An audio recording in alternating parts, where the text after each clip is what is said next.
marketplace. I'm passionate about the marketplace and consider myself an apostle to marketplace ministers. Now, there are three views on Christian engagement with the world. There's what we call the evolutionary view, which is basically borrowed from the world, where we think that through human effort and technology, we'll make this world a better place. There's also what we call the abandonment view. This view states that this world is going to end up destroyed, so why waste any time or energy in it? Let's get everybody to heaven, which I call the evacuation theology. And we talked about it here this morning. Let's get everybody to heaven as soon as possible and as fast as possible. But there's also what is called the transformational view. This is God's world. He has conquered and overcome evil and began to renew it through his people and will complete it when he returns. And that's what we call a kingdom perspective. And I appreciate the earlier speakers talking about his will being done, his kingdom being done, his will being done on earth as it is in heaven. And part of the reason why the church or Christians do not engage in business or finance is because we either have the evolutionary worldview, where we see the world is only going to get better through technology and it disappoints us, or the abandonment view.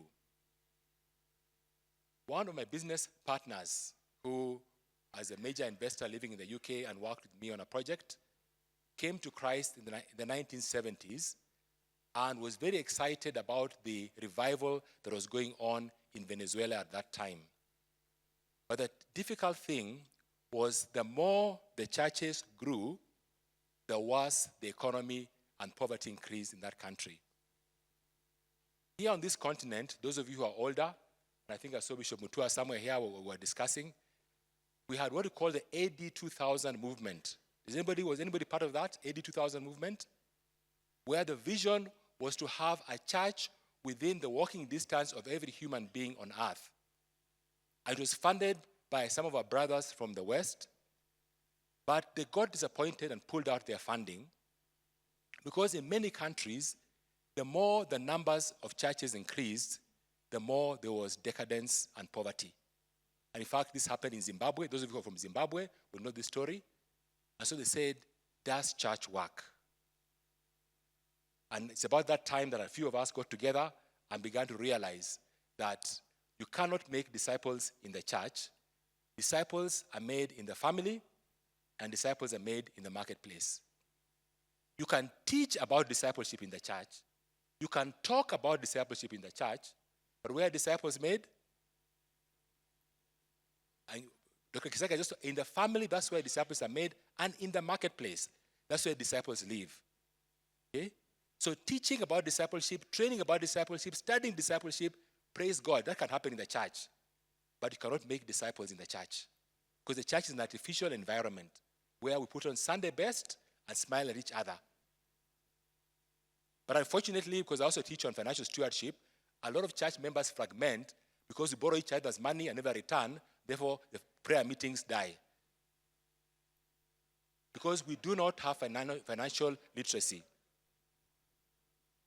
So, when you think about the marketplace, we need to recognize there is also the great conclusion, not just the great commission.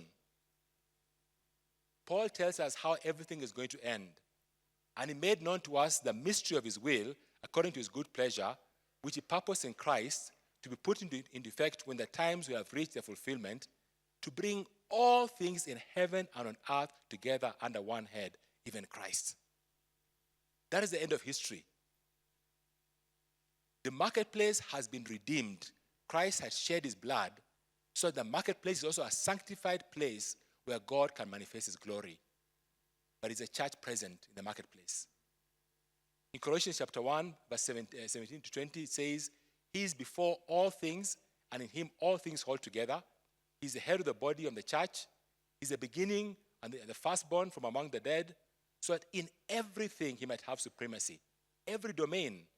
For God was pleased to have his fullness dwell in him, and through him to reconcile to himself all things, whether things on earth or things in heaven, by making peace through his blood shed on the cross. A kingdom theology, a transformation theology, recognizes that Jesus' blood reconciled all things, including motorbikes, including taxes, including whatever it is that you're facing today. Everything is going to come together under one head, under Christ. And that's when Christ returns, that's the end of history. But he'll do this with or without you, but he's inviting us to join him. Okay? Because this is the end of history. Because every knee shall bow and every tongue shall confess that Jesus Christ is Lord. And we have the privilege of seeing that happen. We need to understand the church. A friend met Dr. John Stott, a young man met the late Dr. John Stott in a lift, and he knew he only had 2 minutes to ask this amazing theologian a question. So he asked Dr. John Stott, what do you think is the biggest crisis facing the church today? And without missing a beat, Dr. John Stott said, ecclesiology. The church doesn't understand who she is. We don't know who we are. We don't realize that we are actually a nation of priests, not a nation with priests. We have spiritualized what God meant to normalize, that every believer stands as a priest before the Lord. And this was actually the basis of the Reformation in Europe. Israel was supposed to be a priestly nation. You'll be my kingdom of priests, my holy nation. This is the message you must give to the people of Israel. And the church today is also a kingdom of priests, not with priests. Priests are important. They're very important. When a team loses football matches, who gets fired? The goalkeeper or the coach? The coach. So priests are like coaches, but they don't exist to play the game. They exist to equip the saints to do the works of service. So our effective measure of success is if every Christian is living out the kingdom in the family and in the marketplace. Not how full the churches are, but how effective the people in the church are when they go out on Monday. About 2 years ago, the provost at All Saints Cathedral said, Sunday service is over. Church begins tomorrow. And I said, yes, he's understood his mission. Because Sunday service is not where we're supposed to live. But it is very important where we meet the coach and are equipped and are trained, but then the game is played in the family and in the marketplace. And that is where we ought to be. We need to understand which priesthood are we serving. Is it the priesthood of Aaron and Levi, where we place the altar at the center? Or is it the priesthood of Melchizedek? Again, because of time, I'm not going to the theological discussion, but you know, the book of Hebrews talks about how Christ fulfilled the Old Testament. And he was a priest after the order of Melchizedek, who was the king of peace and the king of justice. Is that what your priesthood is about? Are you seeing peace and justice transformed in your community as a result of your church being present? When I was working with leaders across Africa, I would ask people, if your church was closed this Sunday, who will miss it? Will the community say that noise has gone away? Or will they say, oh, those people who are just and righteous have left? So which priesthood are we servicing? We need to recognize that human nature is fallen. And although most people tend to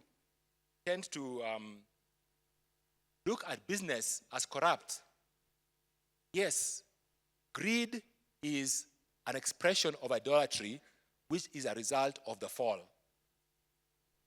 And in Africa, we have experienced the depth of global greed. And those of you who are younger will know that there's a whole debate in the West about the 1% who own more than the 99% of the world today. But greed is not an issue that affects only business. Because corruption is a human condition, not a business condition. In Zephaniah, we're told how officials within her are roaring lions, her rulers, evening wolves, her prophets, unprincipled, her priests profane the sanctuary and do violence to the law. So officials, civil servants, politicians, rulers, prophets, priests, all of us are subject to corruption. So being in business does not make you corrupt. You can be corrupt as a priest. You can be corrupt as a civil servant. Corruption is a human condition that requires repentance, that requires transformation, that requires the power of the Holy Spirit to overrule and minister in us and through us. So when we look at the business and the marketplace domain, why is it so urgent that we must be present? Again, I remember asking Provost Wainaina, those of you who are from All Saints here, and I've seen a few of you, on a Sunday service, we have several services at the church. And maybe we have 10,000 people who attend the services.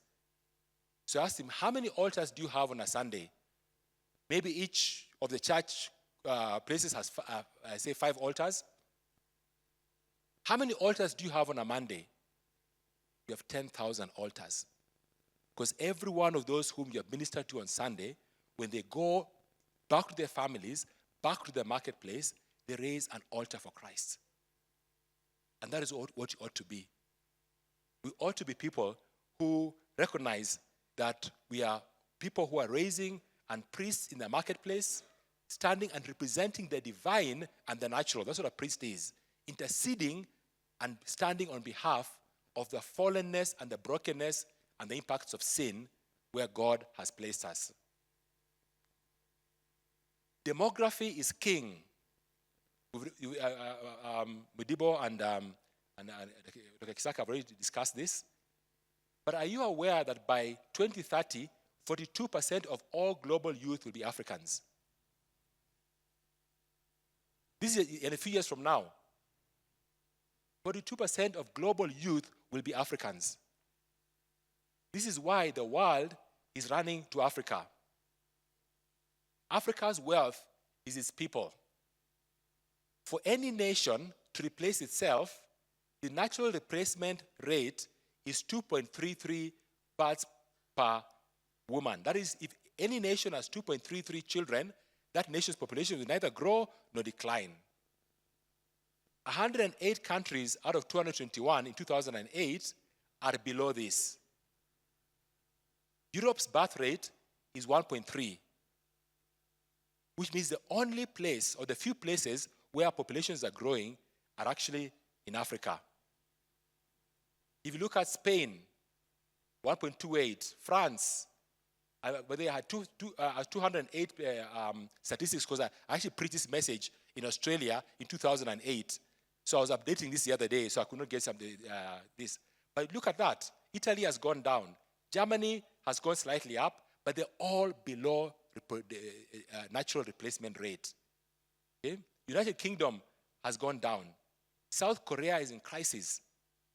In 2008, it was 1.21. Now it has 0.87, which means that mathematically, it is impossible for South Korea to sustain itself as a nation. They realized this and actually decreed that every Thursday, they're going to give families time off to go and make children. It's in their law. They say it's a crisis. I won't even talk about Japan. Japan is beyond, because mathematically it is impossible for the Japanese culture to remain as it is. So what am I saying? The future of the world is African, like it or not. If you look at the global West, is the first generation to commit ethnocide. That is, to kill themselves by refusing to have children because of secular humanism, which puts the individual and puts material prosperity over social and human capital. The only place that there's any kind of growth is actually in Africa. And this is why one of the biggest crises today we see in the world is human trafficking. And especially, by the way, in Europe, this is a big crisis.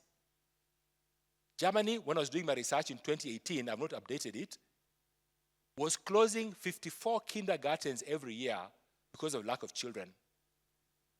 And the president, Merkel, at that time, had to invite immigrants to come in to sustain the German economy. Countries in the West are depopulating and actually unsustainable economically. Because for economics to grow, population must grow. And that is why, as Africans, we're actually taking over the world. Because we're having to migrate. China's population, there's 40 million missing women because of the one-child policy. And so human trafficking, trying to get men for Chinese to marry, is a huge issue. One of my colleagues in the Business as Mission movement actually tries to work with human trafficking because of this crisis. So the 42 countries which are one generation away from disappearing. So what does this mean? It means that Africa is where the future of the world's growth, economic growth, is going to be.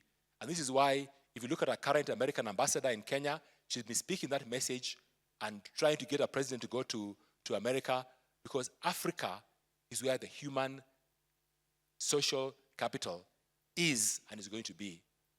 A lot of the churches, the Roman Catholic Church, cannot find priests unless they come to Africa. So Africa is the wealthiest continent living in poverty. Because we have all the natural resources. I've just summarized this because I have a whole 45-minute talk we can talk about Africa's wealth and poverty. But Hernando de Soto, who wrote the book, The Mystery of Capital, says Africans are not poor, just poorly organized. Hernando de Soto writes that Africans are not poor, only poorly organized. The value of savings amongst the poor is in fact immensely 40 times all the foreign aid received throughout the world since 1945. The poor have resources but lack the mechanisms of converting these assets into cash because it's undocumented. This hit me when I was doing my thesis. Africa is not poor, only poorly organized. Now, there's some clergy here from Maseno North. Many of you know, where are the Maseno North people here? I'm a canon in Maseno North, okay? Since I came to Maseno, I've never seen us organizing for wealth creation. But right now, we have put together a cooperative where now we're doing House Avocado. We have 100 farmers in my parish. We're not just, it's not an Anglican thing, it's actually a community thing. And we now have 4,000 avocado trees because we got organized. Just because we got organized. We've always been there. When somebody says we're poorly organized, it's not a question of being poorly organized. It's because we value death more than life. If you die in the community today, we'll give you an amazing funeral without practice, without rehearsal. The next 1 week, we'll bury you with choirs and everything else, good food. We're amazing organizers when it comes around death. When it comes to business, we don't organize. Why not? So we're calling the church to be part of what I call a kingdom business models that are transformative. What do I mean by transformation? The church, unfortunately, focuses on ethics. Stop stealing. Now we know with the population growth, with unemployment, the biggest risk we have is theft. If our youth stop stealing, that is not transformation. Our youth must start to work. If our youth get jobs, that is not transformation. Our youth must start to give. That is transformation. Transformation is, I used to take, now I give. But the difference is I'm now working. I'm using my hands. And where is the church today in terms of transforming the young people to become productive? The missionaries did it. They established the schools to give us education. They established technical colleges, and I'm glad we're talking here about schools. The church needs to understand herself, not in a dualistic manner that we are doing church, the government is doing school, but we are engaged in schools. We are providing discipleship in schools. But also when the people leave schools and their youth come out, where are they going to be? How are they going to get jobs? The church is the one place where we can begin to truly see covenantal communities engaging. We talk about these communities that are creating wealth here in Kenya. They put money together. They're building wealth. Christians, who are the majority here, our biggest crisis working with Christians is I've heard people say, if he says, I'm a Christian, I'm not going to work with him. For some reason, we've never learned to build trust among ourselves.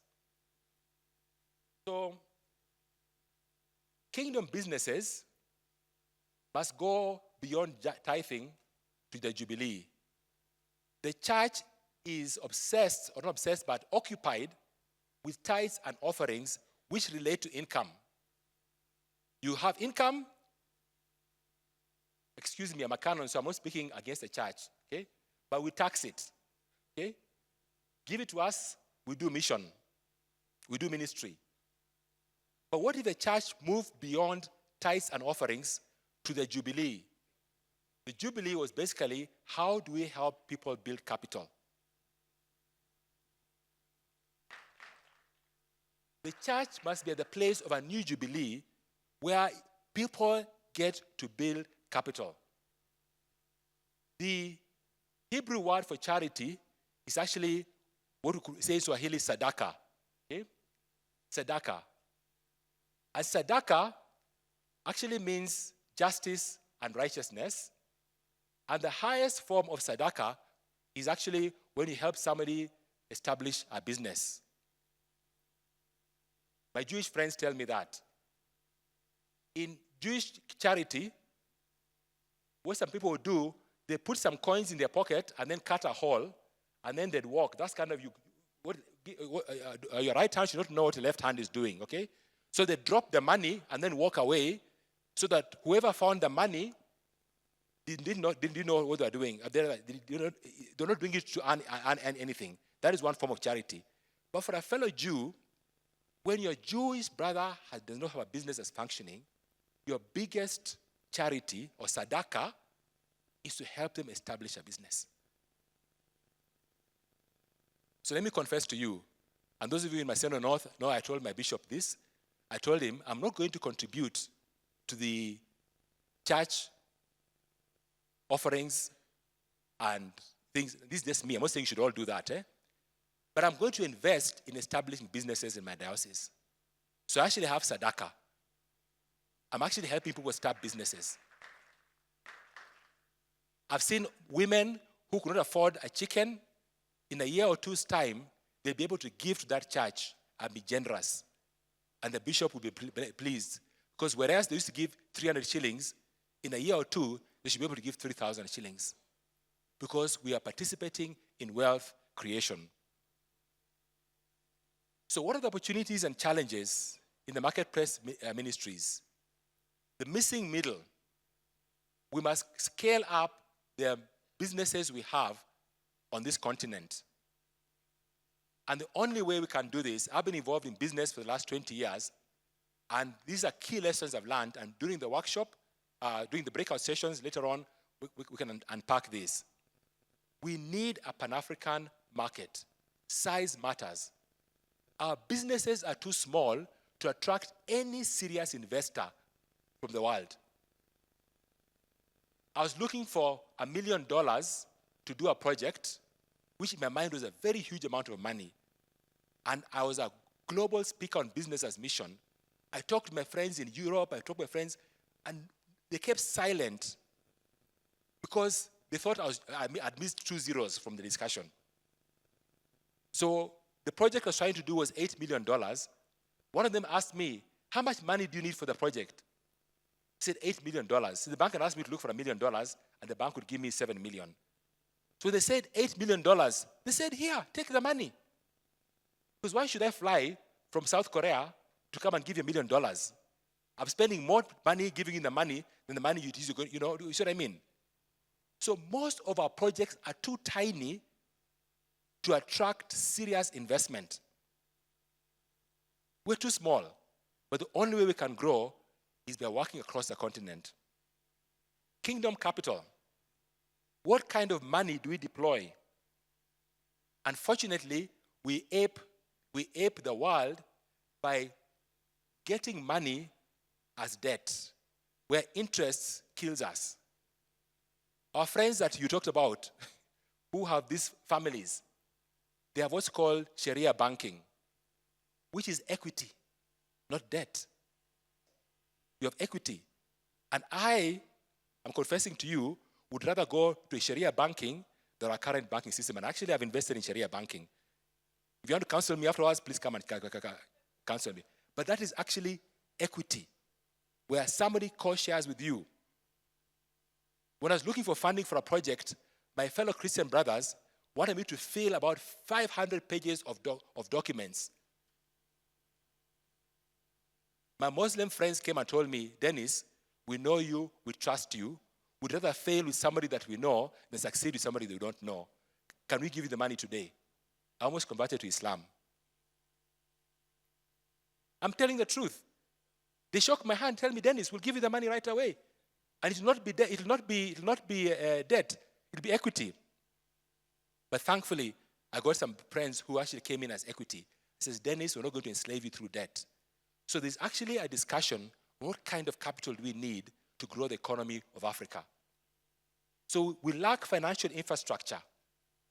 The average person I talk to grew up in an agricultural economy, not a cash economy.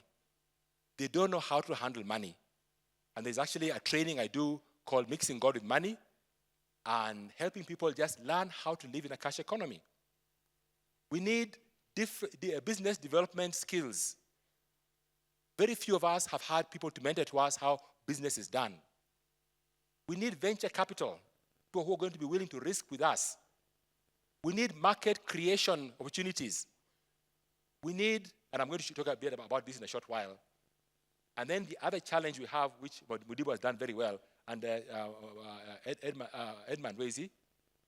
You actually, I did not know you're going to talk about this, the Gen Z thing, so I'm going to skip that. What he talked about there is very critical. We need to understand the generational differences and how the young generation relates to reality and business. Very impatient, they want things done now, they are on the move. Instead of looking for land, they are actually online, looking for wealth online. So their shamba, their market, their grounds for wealth creation is actually online. So how do we bridge this gap? I believe we need to create a Pan-African community. We cannot create wealth alone. Our economies are too small. I've had people who want to try and invest in this country, and they come here and we give them tiny projects of 2 billion Kenya shillings, and they walk away. It's too little money. So we have several networks, and you're going to get this slide. There's the One in network, which I sit on the board. It's a Pan-African network, and you can actually go online, get resources that actually, and also get connections on how we can work together globally in the business ecosystem that is Christian. There's a Global Council of Nations. Some of you know about the Global Council of Nations that's doing advocacy, coming together to affect policy on this continent. There is Partners Worldwide I've worked with, helping to create markets for businesses. They've been able to create thousands of jobs since inception. But we need to work at a Pan-African level. We need practical theology. And there's a book here by Brett Johnson called Kingdom Economics, which again, if any of you want to know how to redeem the financial sector. In fact, one of my co-investors in the USA, let me put it this way, I'm very jealous for Africa. When I see non-Africans, and excuse me, thank you very much for coming with non-Africans here, but I look at you through theological islands of business, biblical business values, okay? I say, does this guy, is he a kingdom person? Does he understand God's kingdom? So one of my friends, who I was very suspicious of, because he has a lot of money, because money does not bring transformation, hearts do, I looked at him and said, is this guy just trying to spend his money on the continent? When he gave me this book, he redeemed himself. Because this guy has wrestled with these issues of how do we create a kingdom economy, how do we redeem the economic sector. And he discusses Islamic banking and all these things, but the economic sector must be redeemed. Discipling marketplace leaders. This is actually an Pan-African network that helps business people within the church to grow their businesses. I've actually been part of this movement for a while. They're also across Africa. And when they did their training, they did their pilot study in a place called Kakamega. Now, those of you who are non-Kenyans may not understand what I mean. People in Kakamega are not business people. Okay? But the people who went through their training, their income on average increases 3 times by the end of the course. And they have the skills to work with what we call marketplace leaders within the church. Praxis Labs is, again, these are not African, but they are based globally, but they're also helping businesses know how to address their redemptive purpose. Resource Global, helping young people, I don't know what the word, the people in the 30s, I don't know which generation that would be. It's Alpha. Whichever generation, but to come together and create what I call an Elijah moment. Because what happens to the average business person, because the church does not give us space to talk, we feel as if we are very, very alone, and we feel we're the only ones who have not bowed our knee to Baal. But there are 7,000 other people who have not bowed their knee to Baal, and we create a context for them to be able to come together. And then the last thing we need here is accountability. And I was talking to Winnie Oji, who used to be with AFCA, how to create context where we are accountable and can show people that we have integrity. So I'll send these slides to you, and let me just finish off with 3 slides here. There are several people who've given solutions on how Africa's economy can progress. The Bad Samaritans. This book was banned at one time and was not even sold outside the USA because it talks about how the guilty secrets of rich nations and how they actually undermine third world countries. You can get a chance to read that. The Ministry of Capital, I've told you about Hernando de Soto, who talks about how capital seems to work in the West, but not in Africa, because Africa lacks the infrastructure to mobilize and use capital. We need to create infrastructure that allows us to happen. And when during the breakout session, we can discuss this. And finally, I'll present to you this prosperity paradox. Our Nigerian brother, Efosa Ojomo, and I was told Clayton Christensen passed away recently. But again, how does the church become the center of creating mass job opportunities, entrepreneurs, and mobilizing people? It is possible.